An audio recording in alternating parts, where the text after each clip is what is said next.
നമസ്തേ. ഇന്ന് കർക്കിടകം 1. കേരളത്തിലെ വീടുകൾ ഇനി രാമായണ ശീലുകളാൽ മുഖരിതമാകും.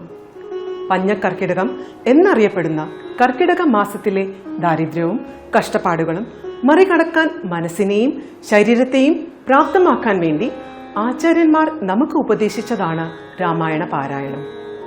ശ്രീമദ് വാൽമീകി രാമായണം ഭാരതത്തിന്റെ ഇതിഹാസ കാവ്യമാണ്. ഇതിൽ അധർമ്മത്തെ ഉന്മൂലനം ചെയ്തുകൊണ്ടുള്ള മര്യാദാ പുരുഷോത്തമൻ ശ്രീരാമന്റെ പുണ്യയാത്രയെ വിവരിക്കുന്നു. വാൽമീകി മഹർഷി 24,000 ശ്ലോകങ്ങളിലൂടെ എഴുതിയ രാമായണത്തിലെ വളരെ പ്രധാനപ്പെട്ട ഏതാനും ഏടുകളിലൂടെ നമുക്ക് ഒരു യാത്ര തുടങ്ങാം. ഏവർക്കും മധുരം രാമായണത്തിലേക്ക് സ്വാഗതം.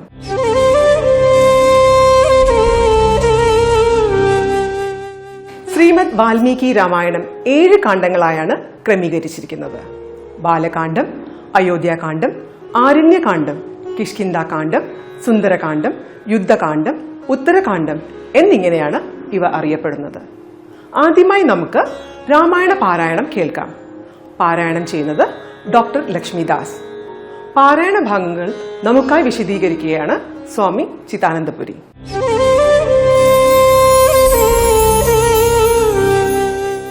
ശ്രീരാമ രാമ രാമ ശ്രീരാമചന്ദ്ര ജയ ശ്രീരാമ രാമ രാമ ശ്രീരാമഭദ്ര ജയ ശ്രീരാമ രാമ രാമ സീതാഭിരാമ രാമ ശ്രീരാമ രാമ രാമ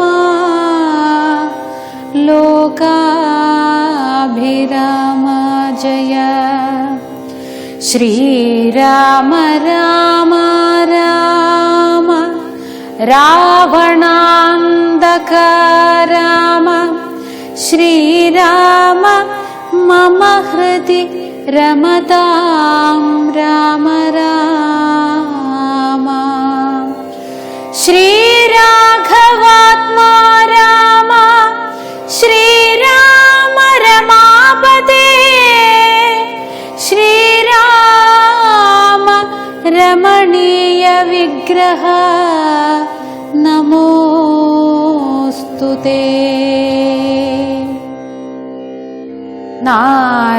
നാരായണായ നമോ നാരായണായ നമ നാരായണായ നമോ നാരായണായ നമ.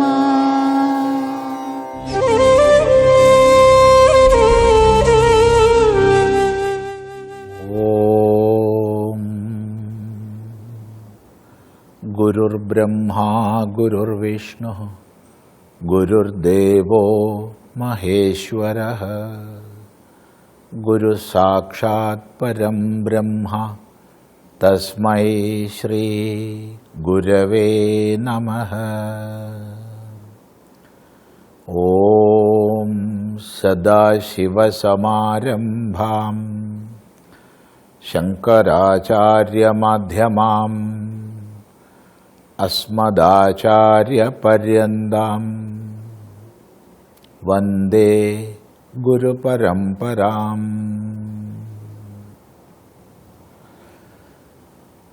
ഈ വർഷത്തെ രാമായണ മാസം സമാഗതമായിരിക്കുകയാണ്. എല്ലാ വർഷവും കർക്കിടക മാസം നമ്മൾ കേരളത്തിൽ അഥവാ മലയാളികൾ എവിടെയൊക്കെ അധിവസിക്കുന്നുണ്ടോ അവിടെയൊക്കെ രാമായണ മാസമായിട്ടാണ് സമാചരിക്കുന്നത്. ഈ ഒരു സന്ദർഭത്തിൽ ജനം ടിവിയും രാമായണ ചിന്തകൾ സജ്ജനങ്ങളുമായി പങ്കുവയ്ക്കുകയാണ്. അതിനാണിപ്പോൾ ഇരിക്കുന്നത്. കേരളത്തിൽ ഏത് കാലം മുതലാണ് കർക്കിടക മാസം രാമായണം വായിക്കുന്നൊരു ശീലം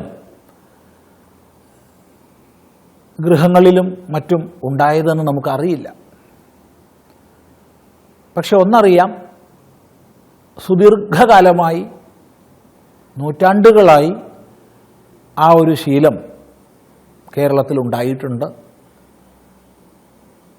രാമായണ ചിന്തയും ധാർമ്മിക ബോധവും അതിനാൽ പ്രസരിച്ചിട്ടുമുണ്ട്. പക്ഷേ ഏതോ ഒരിടക്കാലത്ത് ക്ഷേത്രങ്ങളെല്ലാം ജീർണിക്കുകയും ക്ഷയിക്കുകയും ചെയ്ത, ഹൈന്ദവാചാരങ്ങളും അനുഷ്ഠാനങ്ങളുമൊന്നും പുരോഗമനത്തിന് യോജിക്കുന്നതല്ല എന്നൊരു മിഥ്യാധാരണ പ്രസരിച്ച, നമ്മുടേതായ വേരുകളെയും സ്വത്വത്തെയും നമ്മൾ തള്ളിപ്പറയാൻ ആരംഭിച്ച ഏതോ ഒരു മധ്യകാലഘട്ടത്തിൽ ഈ ശീലമൊക്കെ ലുപ്തപ്രായമായി. അങ്ങനെ ഇരിക്കെ 1982 ഏപ്രിൽ മാസത്തിൽ എറണാകുളത്ത് വെച്ച്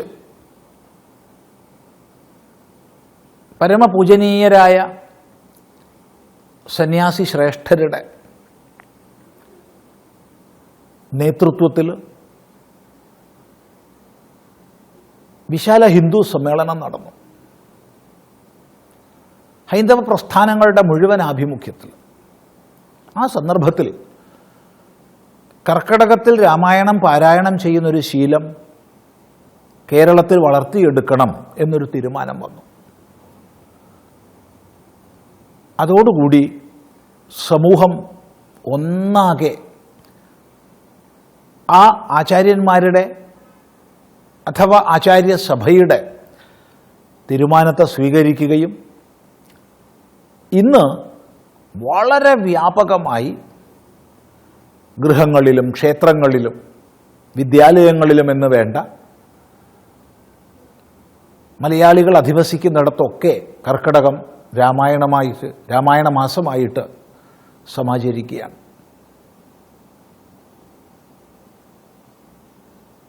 ഇത് വലിയൊരു സന്ദേശമാണ് നൽകുന്നത്. കാരണം ഒന്ന്, വ്യക്തമായ ദിശാബോധത്തോടു കൂടിയുള്ളൊരു സന്ദേശം ആചാര്യ സമൂഹം നൽകുമ്പോൾ അത് ഏറ്റെടുക്കാൻ നമ്മുടെ സമാജം ഇന്നും സന്നദ്ധമാണ് എന്ന സന്ദേശം.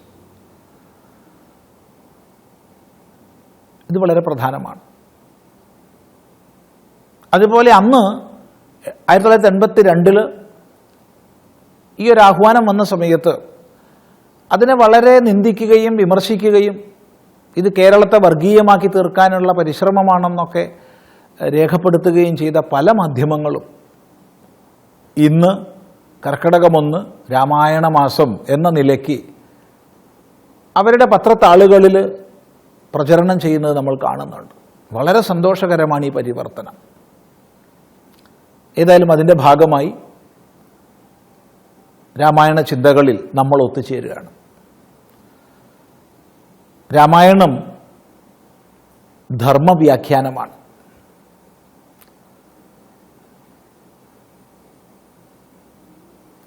ഇതിഹാസങ്ങളിൽ പ്രഥമം രാമായണമാണ് വാൽമീകീയ രാമായണം. അതുപോലെ അത് ആദികാവ്യവുമാണ്. ആദ്യ ഇതിഹാസവും ആദികാവ്യവും അതാണ് രാമായണം. അങ്ങനെയുള്ള രാമായണം നിരൂപണം ചെയ്യുന്ന സമയത്ത് നമുക്ക് മനസ്സിലാവും ധർമ്മവ്യാഖ്യാനമാണ്. ധർമ്മം എന്നത് പലപ്പോഴും നമ്മൾ തെറ്റായിട്ട് റിലിജിയൺ എന്നുള്ളതിന് തുല്യമായി മനസ്സിലാക്കാറുണ്ട്. റിലിജിയൻ അല്ല ധർമ്മം.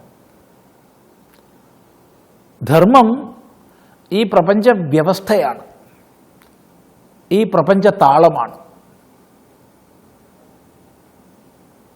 അണുകണം മുതൽ അനന്തകോടി ബ്രഹ്മാണ്ടം വരെ സകലത്തെയും ചേർത്ത് കോർത്ത് ധരിക്കുന്നതെന്തോ അതാണ് ധർമ്മം.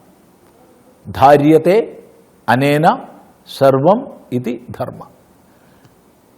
എല്ലാം എന്തിനാൽ ചേർത്ത് കോർത്ത് ധരിക്കപ്പെടുന്നുവോ അതാണ് ധർമ്മം. ഈ ധർമ്മത്തെ മനസ്സിലാക്കി, പ്രപഞ്ച താളത്തെ മനസ്സിലാക്കി, അതിനനുസൃതമായി നമ്മുടെ എല്ലാം ജീവിതം നയിക്കുക എന്നുള്ളത് നമ്മുടെ കർത്തവ്യമാണ്. അങ്ങനെ ചെയ്യുമ്പോഴാണ് ഓരോ വ്യക്തിയും തൻ്റെ ജീവിത ലക്ഷ്യത്തിലേക്ക്, പരമമായ ആനന്ദത്തിലേക്ക് ഉയരുന്നത്.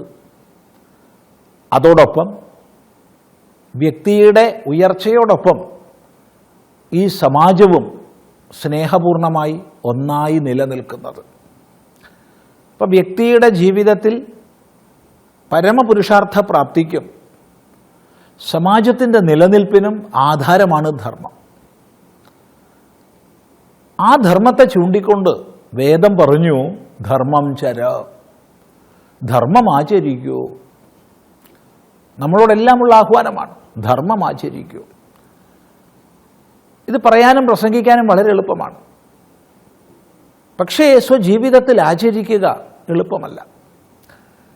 അനേക പരീക്ഷണങ്ങൾ, പ്രലോഭനങ്ങൾ, പ്രതിസന്ധികൾ, ഇവയുടെ മധ്യത്തിൽ നമ്മൾ പകച്ചു പോകും, പരാജയപ്പെടും, പിന്തിരിയും. അവിടെയാണ് ധർമ്മം ചര എന്ന വാക്യം പറയുന്നതിന് പകരം സ്വജീവിതത്തിൽ ധർമ്മം ആചരിച്ച, ഒരു പരീക്ഷണത്തിലും പരാജയപ്പെടാതെ, ഒരു പ്രലോഭനത്തിലും പതറി വീഴാതെ, ഒരു പ്രതിസന്ധിക്ക് മുമ്പിലും പകച്ചു പിന്മാറാതെ ധർമ്മം ആചരിച്ച മഹാപുരുഷന്റെ ജീവചരിത്രം ഹൃദയസ്പൃക്കായി നമ്മുടെ മുമ്പിൽ അവതരിപ്പിച്ചാൽ തീർച്ചയായിട്ടും നമുക്കത് ഉൾക്കൊള്ളാൻ സാധിക്കും. അങ്ങനെയുള്ള ധർമ്മവിഗ്രഹമായ ശ്രീരാമൻ്റെ ജീവചരിത്രം ധർമ്മപ്രേരകമാകും വിധം നമ്മുടെ മുമ്പിൽ അവതരിപ്പിച്ചതാണ് രാമായണം. ആ രാമായണത്തെ അനുസന്ധാനം ചെയ്യുമ്പോൾ വ്യക്തിയും സമാജവും തമ്മിലുള്ള പാരസ്പര്യം ശരിയായ വിധത്തിൽ ഊട്ടിയുറപ്പിച്ചുകൊണ്ട് നമുക്കെല്ലാം ശാന്തിയോടെ, സമാധാനത്തോടെ നമ്മുടെ ജീവിത ലക്ഷ്യത്തിലേക്ക് ഉയരാം. ഇതാണ് അടിസ്ഥാനമായി രാമായണ പാരായണത്തിൻ്റെ പ്രയോജനം എന്ന് ആരംഭത്തിലേ പറയട്ടെ. നമസ്കാരം.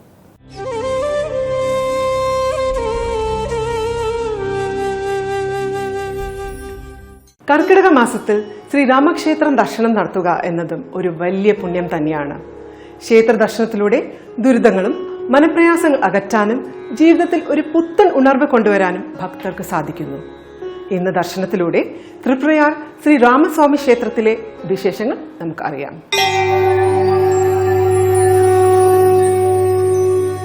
ദക്ഷിണായോധ്യ എന്നറിയപ്പെടുന്ന തൃപ്രയാർ ശ്രീരാമസ്വാമി ക്ഷേത്രം രാമായണ മാസത്തിലെ നാലമ്പല ദർശനത്തിൽ പ്രഥമ ക്ഷേത്രം.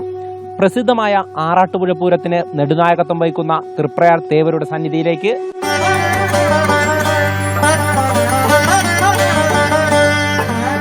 തൃശൂർ ജില്ലയുടെ പടിഞ്ഞാറ് ഭാഗത്തായുള്ള തൃപ്രയാർ ശ്രീരാമസ്വാമി ക്ഷേത്രം ഇന്ന് ലോകപ്രസിദ്ധമാണ്. രാമായണ മാസം ഭക്തജനങ്ങൾ ഇവിടേക്ക് ഒഴുകിയെത്തും.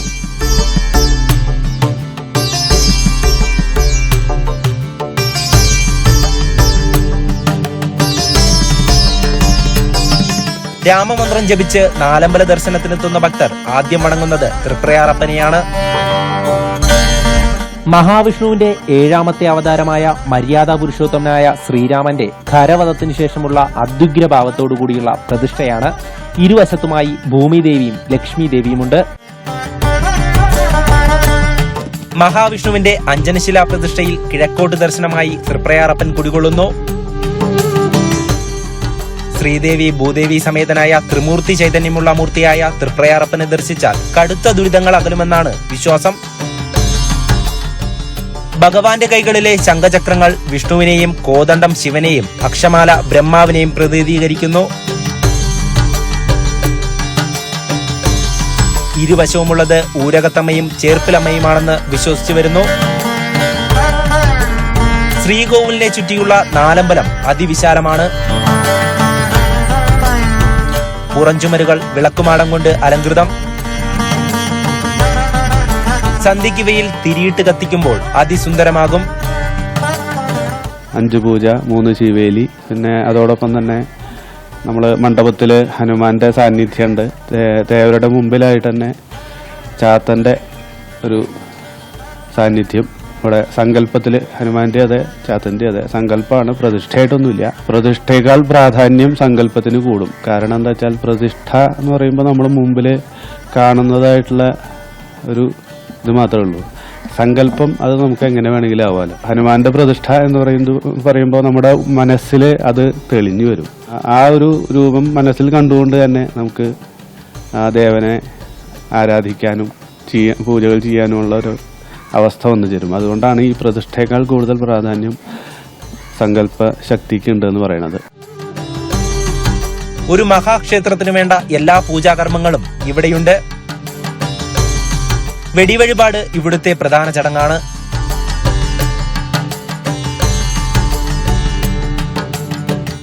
നട തുറന്നിരിക്കുന്ന സമയം മുഴുവൻ കതിനകളുടെ ഘോരനാദം കേൾക്കാം.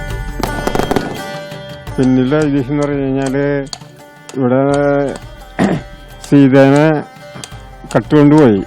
അപ്പൊ അവിടെ ചെന്ന് കഴിഞ്ഞിട്ട് ഹനുമാൻ നയിച്ചു പോയിട്ട് സീതനെ കൊണ്ട് സന്തോഷം വരയിക്കുന്ന ഐതിഹ്യമാണ് വെടിവഴിപാടിന്റെ ഇത്.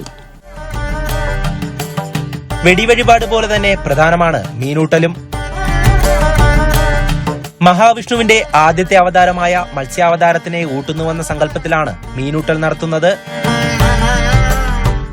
ഭക്തരുടെ അന്നം സ്വീകരിക്കാൻ ഭഗവാൻ മത്സ്യരൂപം ധരിക്കുന്നുവെന്നാണ് വിശ്വാസം.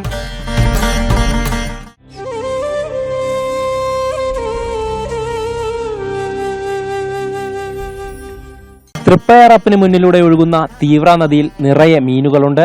ഈ മീനുകൾക്ക് മീനൂട്ടുന്നത് വലിയ പുണ്യമായാണ് ഭക്തജനങ്ങൾ കണക്കാക്കുന്നത്. ഇവിടെയുള്ള പ്രധാന ചടങ്ങാണ് മീനൂട്ടൽ. പ്രധാനമന്ത്രി നരേന്ദ്രമോദി ഇവിടെയെത്തി ഈ മീനുകൾക്ക് മീനൂട്ടൽ നടത്തിയിട്ടുണ്ട്. ഇവിടെയാണ് പ്രസിദ്ധമായ തൃപ്രയാർ വള്ളംകളിയും നടക്കുക. കൊച്ചിൻ ദേവസ്വം ബോർഡിന്റെ കീഴിലാണ് ക്ഷേത്രമുള്ളത്. രാമായണ മാസത്തിന്റെ എല്ലാ ഒരുക്കങ്ങളും നേരത്തെ തന്നെ പൂർത്തിയാകും. ഇപ്രാവശ്യം വലിയൊരു ഭക്തജനങ്ങൾക്ക് നമ്മൾ പ്രതീക്ഷിക്കുന്നുണ്ട്.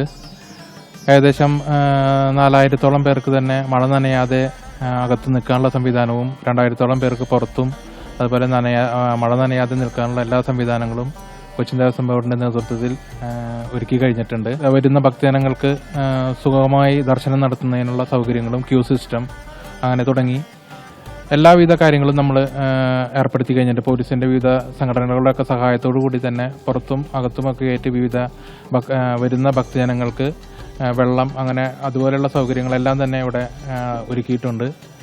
കൂടാതെ ക്ഷേത്രത്തിനകത്ത് തന്നെ സനാതന ധർമ്മപാഠശാലയുടെ നേതൃത്വത്തിലുള്ള രാമായണ മാസാചരണത്തിന്റെ രാമായണം വായനകൾ ദിവസവും ഉണ്ടാവും.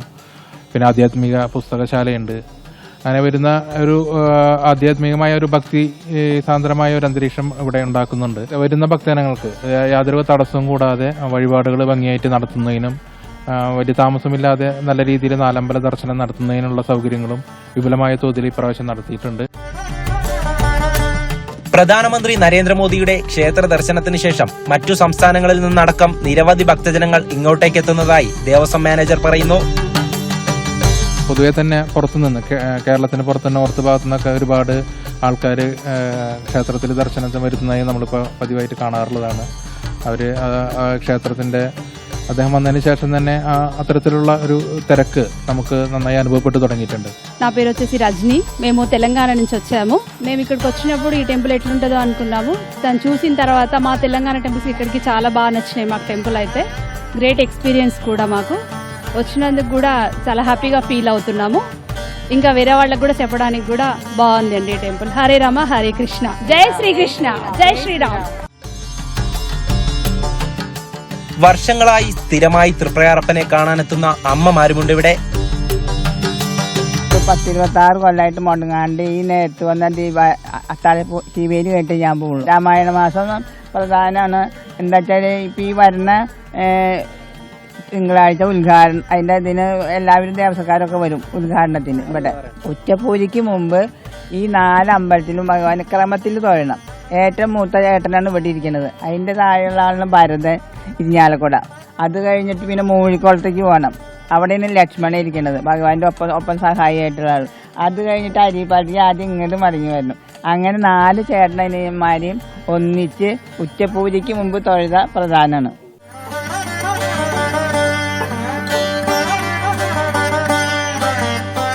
ഹനുമാൻ സങ്കല്പമുള്ള മുഖമണ്ഡപത്തിൽ ദിവസേന സുന്ദരകാന്ഡ പാരായണം നടക്കും.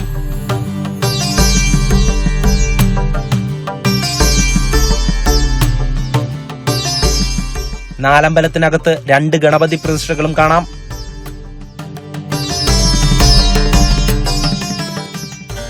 പ്രധാന ശ്രീകോവിലിന്റെ തെക്കേവാതിലിൽ ശിവസ്വരൂപനായ ദക്ഷിണാമൂർത്തിയുമുണ്ട്.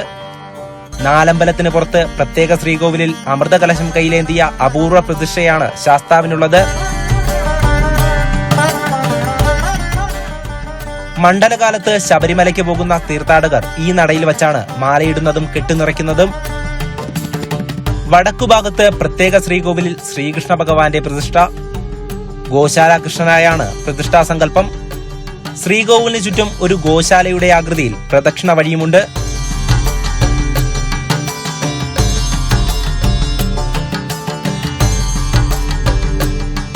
വൃശ്ചിക മാസത്തിലെ കറുത്ത ഏകാദശി ദിവസം ഇവിടെ നടക്കുന്ന തൃപ്രയാർ ഏകാദശി മഹോത്സവം വളരെ പ്രാധാന്യമുള്ളതാണ്. മീനമാസത്തിൽ നടക്കുന്ന ആറാട്ടുപുഴ പൂരത്തിനാണ് തൃപ്രയാർ ദേവരായ ശ്രീരാമസ്വാമി നെടുനായകത്വം വഹിക്കുന്നത്. തിരുവോണം നാളിലെ ശ്രീരാമൻ ചിറകട്ടും പ്രസിദ്ധമാണ്. തൃപ്രയാർ ഗ്രാമം ഒരു ക്ഷേത്ര നഗരിയായി മാറാൻ ഇവിടെയുള്ള ജനങ്ങൾ ആഗ്രഹിക്കുന്നു. ഈ കർക്കടക മാസം രാമായണ മാസമായിട്ട് ആചരിക്കുന്ന സമയത്ത് ലക്ഷക്കണക്കിന് ആളുകൾ ഇവിടെ എത്തുമ്പോൾ ഒരു വളരെ പ്രധാനം ഇത്ര അധികം ആളുകളെ ഉൾക്കൊള്ളാനായിട്ടുള്ള ഒരു സൗകര്യം തൃപ്രയാർ മേഖലയ്ക്ക് ഇല്ല. പ്രധാനമായിട്ടും പാർക്കിങ്ങിന് സൗകര്യം കുറവാണ് എന്നാണ് നമുക്ക് ഇവിടെ ശ്രദ്ധിക്കപ്പെടുന്ന ഒരു കാര്യം. കൊച്ചിൻ ദേവസ്വം ബോർഡിൻ്റെ തന്നെ ഈ അമ്പലത്തിൻ്റെ പടിഞ്ഞാറ് വശത്തായിട്ട് പോളിടെക്നിക്കിൻ്റെ നേരെ അപ്പുറത്തായിട്ട് 6 ഏക്കർ സ്ഥലം തരിശിട്ട് ഒഴിഞ്ഞു കിടക്കുകയാണ്. ആ സ്ഥലം അനുയോജ്യമാക്കി കഴിഞ്ഞാൽ അവിടെ ഈ പാർക്കിംഗ് സൗകര്യം കൊണ്ടുവന്ന് അതൊന്ന് വിശാലമാക്കാനായിട്ട് സാധിക്കുമെന്നുള്ളതിൻ്റെ വികസനത്തിനോട് ബന്ധപ്പെട്ടവർ ചിന്തിക്കേണ്ട ഒരു കാര്യമാണ്. അതിനോടൊപ്പം തന്നെ അടുത്ത കാലത്ത് അറിയാൻ കഴിഞ്ഞത് കേന്ദ്ര ഗവൺമെൻറ്റിൻ്റെ ഒരു വലിയൊരു ഫണ്ട് ഈ ക്ഷേത്രത്തിൻ്റെ വികസനത്തിന് വരികയും ഇവിടെ ലവകുശ ക്ഷേത്രവും സീതാക്ഷേത്രവും നിർമ്മിക്കും എന്നുള്ളതും പറഞ്ഞു കേൾക്കുന്നു. ഇത് ഈ സ്ഥലത്ത് തന്നെ ഈ 6 ഏക്കർ സ്ഥലത്ത് തന്നെ അതിനുള്ള സൗകര്യം കൂടി ചെയ്തു കൊടുക്കുകയാണെങ്കിൽ തൃപ്രയാർ ഒരു ക്ഷേത്ര നഗരിയായിട്ട് തന്നെ പിൽഗ്രിം ടൂറിസത്തിൻ്റെ ഒരു വികസനത്തിന് വേണ്ടിയിട്ട് നമുക്ക് ഈ മേഖല കൂടുതലായിട്ട് ഉപയോഗിക്കാനായിട്ട് കഴിയും. രാമായണ പാരായണത്താലും വേദമന്ത്ര ധ്വനികളാലും മുഖരിതമായ തൃപ്രയാർ തേവർ ഈ നാടിന് ഐശ്വര്യമായി വാണരുളുകയാണ്.